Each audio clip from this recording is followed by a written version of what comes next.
Empire.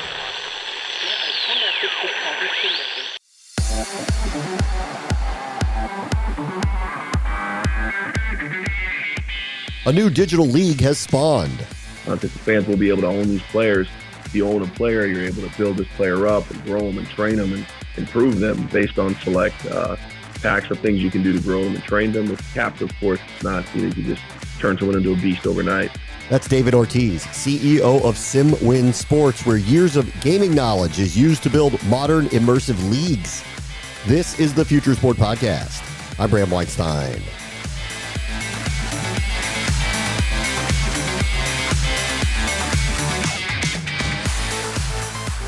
David Ortiz has spent his career in gaming and esports. He headed the EA Madden franchise for a period of time. And now with SimWin Sports, the idea isn't just presentation and interactivity, but full immersive team building and competition.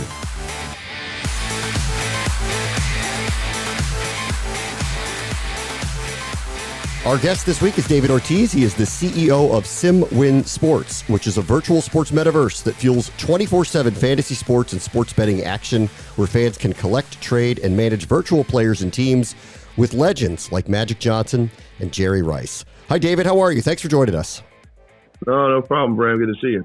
Tell me a little bit about the company. How did it get started, and what are you guys trying to achieve?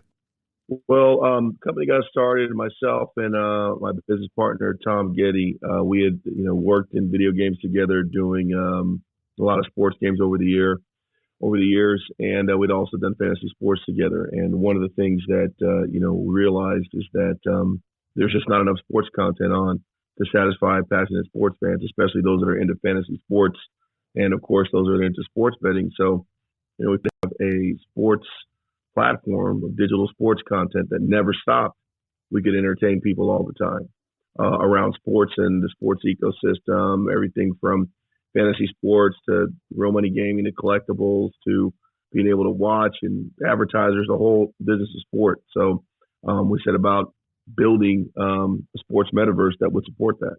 Could you go into, you were specific there, but you basically suggested there's kind of a hole in the marketplace. And it feels like, to me, from the outside looking in, this is a very crowded space, whether it's fantasy, betting, gaming. What hole did you see kind of specifically that you guys wanted to fill? Yeah, actually, if you look at the world of just entertainment and content, right, the way people consume content, the way they enjoy themselves now, everything is on demand. Everything is digital. Everything is bingeable. So, whether it's Netflix, Hulu, Spotify, video games, online poker, online slots, you can be entertained whenever you're ready, on demand, on your time. And that's how people are used to being entertained now. Because of the human nature of sports, meaning athletes having to rest, the schedule-based, and seasonality of sport, people who are into fantasy sport, people who are into sports betting, there may be a lot of things to do when there's games on, but there aren't always games on. Which is why you walk through a casino at any given time and the sports book's empty. Even during seasons, you roll in there on a Tuesday or a Wednesday and see what happens, or, roll in there on a Monday before, Monday Night Football kicks off, or in the West Coast after, and it's a ghost town, man. So, if you look at again something like poker, you can do that whenever you want to. Yep. We just wanted to be able to provide the opportunity for people to have the same behavior patterns and enjoyment they do of whenever they feel like playing with fantasy sports and real money gaming too. Okay, so how do you accomplish that with the same problem occurs for brick and mortar sports books? If there aren't games happening, how are you betting on them, and how are you conducting fantasy sports? So how do you kind of view that? Yeah, so we become the sport. So what we've done is we've built out our own digital sports, starting with American football and basketball and soccer.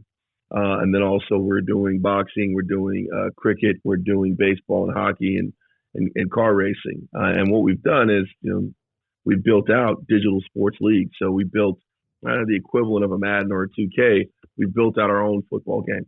We built out our own basketball game, our own soccer. And so we have some very interesting people owning and operating these teams, really in a coaching manager mode style. Jerry Rice, Magic Johnson, Nick Carter, Thomas Vu from League of Legends, David Levy, still a lot of LaMelo Ball, Tracy McGrady, so many athletes, Mike Singletary. I mean, Jen Welter. All these people own and operate teams in our league, and so they're coaching their team. And so our goal and our platform and the way our business is run is that there's 12 live games per day per sport. Huh. Once we launch a league, there's 12 live games per day. So, you go through and you're watching a game and you're doing fantasy sports around it, or you're betting or whatever you're doing. And, you're taking a small break, and there's another game on. And you're entering another one, there's another game on. So any time of day, we have provided digital content. And underneath that system, it's not just having a couple teams run out there. Every single player on the field is an NFT, but they're also a digital athlete that gets bigger, stronger, faster. They atrophy. They have hot streaks. They have cold streaks. It's a living, breathing, sports metaverse where, each one of these players has a life. And around that, not just our fantasy sports. I mean, if, a DraftKings, an underdog, or underground, FanDuel, Yahoo, any of these groups want to license our data, they can run their business around our content, even in those gaps. So it's not necessarily a scenario where it only has to be our first party content. But we are basically plugging in content that makes it possible to go all the time. And so to be clear, this is what's different about this. The players aren't the real players. Like, I'm not drafting Justin Jefferson. I'm drafting someone's going to be on this team that you're going to build that's virtual, but this is not a real person. It's not based off of a real player. Well, it depends on the player, right? So, Magic Johnson will be available to be drafted onto your team. Tracy McGrady, LaMelo Ball, all those people I mentioned, their counterpart will be available to be drafted onto your DFS team or your season-long team. But the rest of the players are players we generate and we create. And then the fans have the ability to watch those players grow and develop, because we actually, not only do we have, all the teams that are owned and operated, we actually have a whole college system underneath of digital college team players that are running through there every 4 years, in some cases every 3 years, and they're moving on into our draft, because we're doing 2 full seasons per calendar year. And then on top of that, we do 2 full drafts per calendar year, which means there's always somebody getting cut. There's always somebody being drafted. In terms of the overall macro league, we've got 50 fictitious universities, one per state, where these players are growing. So, if you're on our site, you're able to look at the highlights from the college games and get to know these players before they show up in the league. And so you're going to be familiar with them the same way you're familiar with pros. So that's really interesting. All right, take me through some of the technology. How do you think through the idea of making virtual players and having them have a career athletic lifespan? Yeah, well, honestly, man, this is stuff we've been building for a long time. All the way back from, when I was at Microsoft, did a game called NFL Fever with some people. And, we did a system called dynamic player progression, and players would grow and improve. And then, we did the same at EA, and, most, sports games that are worth the salt have some version of player growth and progression. And we just, myself, Josh Lubin, our EVP of design, Randy Beverly, Randy was the original designer on the very first Madden. Tom with his background in, rarity schemes and things like that from his time at Wizards of the Coast. We just nerd out, man. And we built a system where these players really, take on a life. They can be influenced by how if you own a player, because the fans will be able to own these players. If you own a player, you're able to build this player up and grow them and train them and improve them based on select packs of things you can do to grow them and train them. With caps, of course, it's not, you can just turn someone into a beast overnight. But, and then likewise, the owners of these teams, when these players are in season, they're having an influence on the growth of the player, how often the player's used, so if a player gets too many carries, Marshall Faulk owns a team, for example. Yeah. So, Marshall gives himself, 50 carries a game. His virtual Marshall's going to get a little beat up. But it's a really complex system we've built, but it's also really, digestible and fun because we base it on what happens in the real world. That's interesting because like clearly like you're thinking about this in real time with virtual players, at least with Madden, and maybe you can and you spent a lot of time there. Madden is based off of how the real players performed the year before, right? So they're going to take their performance and utilize that as the information to how their career is progressing or maybe regressing. In your case, you're looking at this more in real time, like what would happen week to week if you overused a running back or if you overused a wide receiver. You got it right, Bram. And when we're creating all the players and we put them in the college system, we're creating players with a range of different skill sets. So, we'll create a batch of quarterbacks. And so in that batch, we'll maybe have, 3 guys who are dual threat and 3 guys, who are, pocket passer types and some guys who, have the potential to turn in all kinds of different things. And we do that across the board. Some freakishly tall tight end and, some wide receiver that can do, some really unique things. And, we don't smack an overall rating on the player to make it really easy either for the fan who's purchasing the player or for the owner who is drafting them to go, oh, I'll just take the guy who's got the highest OVR. What we do is, they're able to see the types of things that a scout can actually see when they're evaluating a player, whether it's a college scout, a high school scout, college scout evaluating high school players, or it's a pro evaluating college players. We've built in things like you'll be able to see their speed, you'll be able to see their 40 time, but every single player that comes into the draft, there's actually college footage on them. So they can look at them, how they perform in games, and they have to make a decision if that's the right fit for them, their offense, et cetera. So, we want there to be that level of, really truly finding that Kurt Warner, type of diamond in the rough or even a Tom Brady, right? Guy or a Russell Wilson, guy who gets dropped in a system. You've seen him play in college for whatever reason, they weren't immediately, the guy in the draft, but as soon as they get an opportunity to step on the field and play, they immediately show their value. And a lot of that has to do with system they get dropped into, but it also has to do with, there's some real there, right? So it's about these owners and the fans discovering, who those guys are. You guys are talking about real money being transacted as well. How have you thought through virtual competitions in this form and making sure that those virtual competitions can remain on the up and up as much as possible and nobody can figure out a way to game up your system? Yeah, well, thank you for that question. So for us, for starters, it's all a game of skill, meaning there's always a human involved in the game. So, with 12 games per day, most of our owners will coach live at least 1, if not 2 games per week, right? But then their team may play 3 times per week. What we require from every one of the owners in order for a game to go off, they either present coaching the team or they preset the behaviors they want for their team. So for football, for example, we give them a play call sheet and they're able to fill in what do they want their team to do on 1st and 10? What do they want their team to do on 2nd and 3? What do they want them to do on 3rd and long? And it's the exact same way a coach, builds out their play call sheet. And so if they're not present for the game, they've already populated the behavior tree with how they want their coaches to call a game or how they want their game called for their team. So even when the game runs without a human coach live, it's always simulating based on human input and decision. So that's the first part. There's always human input. The second thing that we do is that, you'll see when you watch and see our game, after big plays, we bring to the surface what's happening underneath the hood. So we show when we roll the dice and we show what happened, what went into the decision making on how this receiver beat that DB, the percentage, completion chance or percentage chance that a guy's going to break a tackle or make a sack. And we show that as part of the presentation so that the fans can get very comfortable that everything that's happening under the hood is something we're comfortable showing. And of course, at the end of the day, we're storing all of this, on the chain so it can be audited at any time.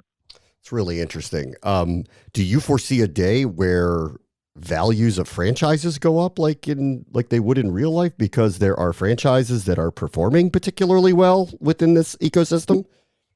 Yeah, no, I mean, the franchises have grown steadily in their value. We won't say exactly what they're going for right now, but people who got in on the first franchise paid something different than people who got in on the 15th and the 20th franchise. So we're seeing them, go up in value. pretty rapidly already, which we think is just because if you look at the cost or the value of an esports team, and you look at what we've been selling these teams for, we feel like it's a really good value. And when we look at viewing patterns and habits and just passion, just watching, I'm fortunate to have 4 sons and a daughter rolling around with their devices all the time and looking at how they enjoy digital content. And people are into watching digital games. I mean, they're into sports all the time, period. And watching digital content has become more and more common. So yeah, I definitely see the value of the teams continuing to increase. They're a scarcity, and then ultimately we'll have a whole separate league where we just let the fans operate and control their own teams. Even though out the gate, it's all about the set teams in the league competing.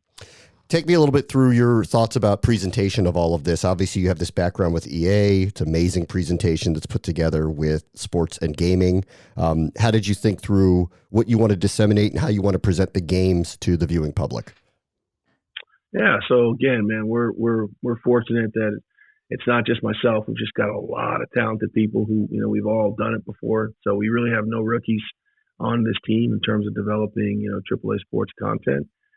We have a lot of passion for it, and we're competitive, man. So we look at what, other products do, we admire, we appreciate, and then we, do our best to find the areas that we can really geek out about. So, all the way back for like the last, almost, 28 years or so, man, I've been focused on the subtleties, because I think those are the things that make up a lot of fun. So things like the animated towels, being able to be put anywhere on the body where a player would wear a towel, being able to have a visor any color, being able to have a guy with an untucked t-shirt with a tucked in shirt over the top, or have the straps come out of the chest, for the shoulder pads, because that's it. While guys tattoo showing, that's how he likes to rock it.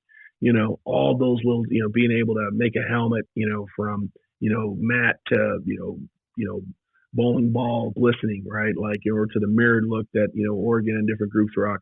We have been able to include all of that in how we build out a uniform in the team. And then we've even made it so that every team has 6 uniforms, because we know people love to see and collect different uniform styles and looks. And so we've just gone absolutely nuts with that kind of stuff for starters. And, we did it from the perspective of people who are already sports junkies and gamers to begin with. So it was easy to really go hard there. So that was a big part of our presentation. Like, how can we just swag out the players first? And then, we wanted great looking environments, great looking fields, really, really smart cameras that we can put all over the place so we can show anything at any time, really dynamic replay system, LCD jumbotrons on the outside of the stadium so we can show, highlights, replays, advertisement.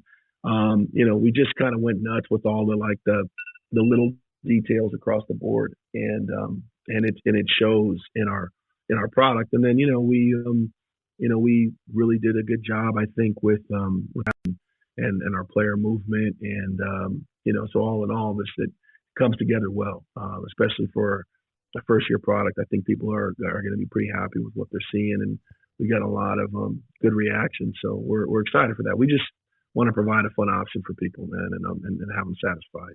All right. And how are you thinking about community building and fan building? Obviously with gaming that is in the virtual world, Fortnite and that type, it's a very different sport, if you will.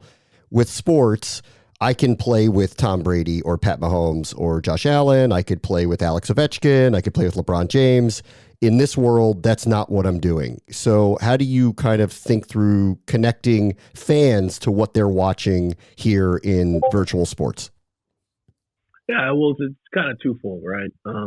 So the first thing is we've seeded our ownership group with some really interesting and exciting people that fans are already a fan of. I mean, we've got our Mount Rushmore, we've got a Mount Rushmore of owners when you look at, what they've accomplished. When you look at, from Magic to young guys like LaMelo, to Jerry, to Marshall, to Tracy, it's to Mike. I mean, it's, to Jen, it's impactful. Nick, I mean, it's pretty cool.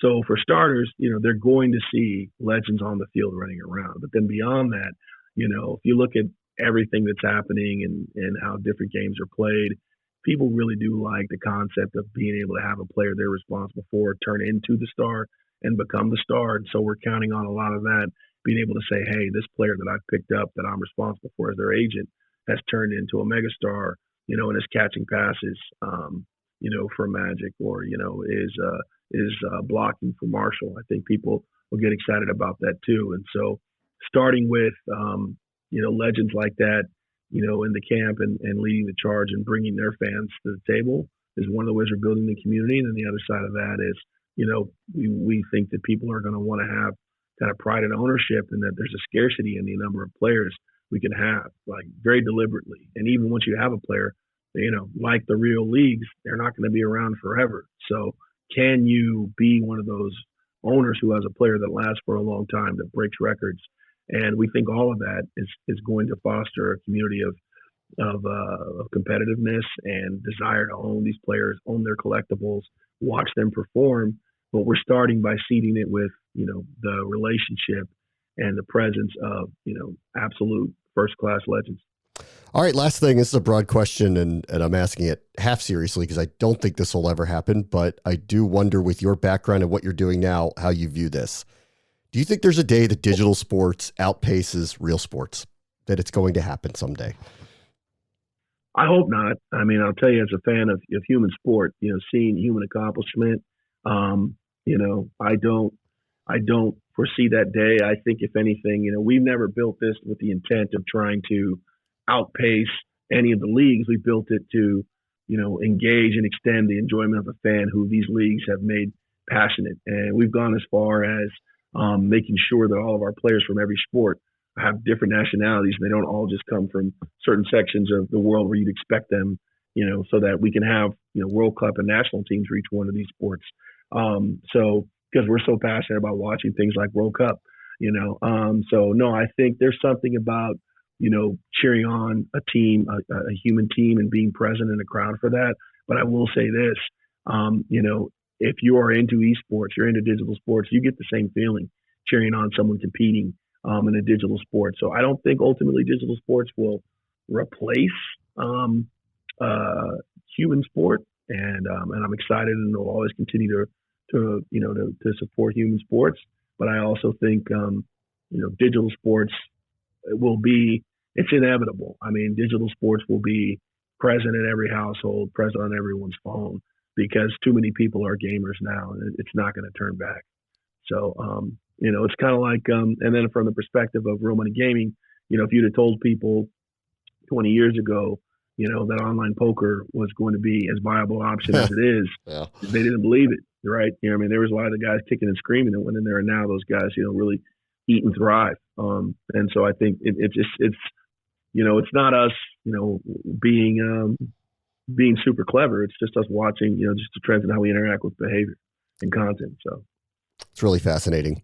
David Ortiz is the CEO of SimWin Sports. Thank you so much for joining us. I appreciate you having me, Brad. That will do it for this episode. As always, the future is now. This is the Future Sport Podcast. I'm Bram Weinstein.